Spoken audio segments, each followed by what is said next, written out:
أعوذ بالله من الشيطان الرجيم.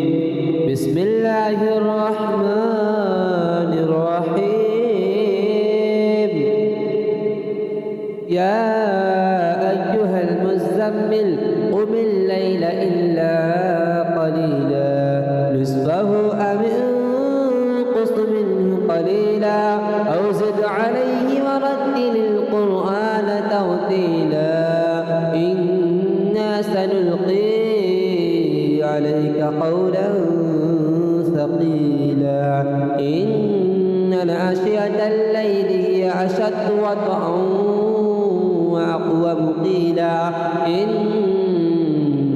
لك بالنهار سبحا طويلا واذكر اسم ربك وتبتل إليه تبتيلا رب المشرق والمغرب لا إله إلا هو فاتخذه وكيلا واصبر على ما يقولون واهجرهم هجرا جميلا وذرني والمكذبين أولي النعمة ومهلهم قليلا إن لدينا أنكالا وجحيما وطعاما ذا غصة وعذابا أليما يوم ترجف الأرض والجبال وكانت الجبال كثيبا مهيلا إنا أرسلنا إليكم رسولا شاهدا عليكم كما أرسلنا إلى فرعون رسولا فعسى فرعون الرسول فأخذناه أخذا وبيلا فكيف تتقون إن كفرتم يوما يجعل البلدان شيبا السماء منفطر به كان وعده مفعولا إن هذه تذكرة فمن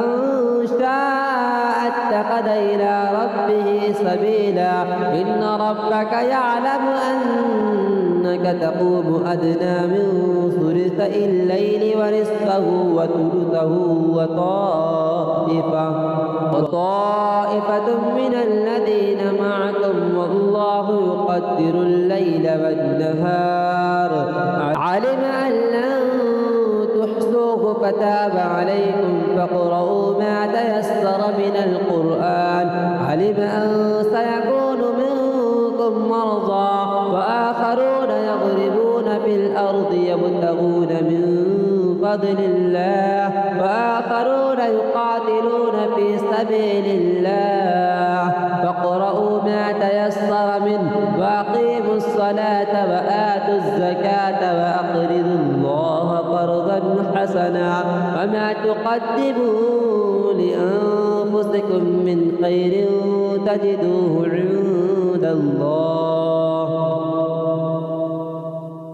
تجدوه عند الله هو خيرا وأعظم أجرا فاستغفروا الله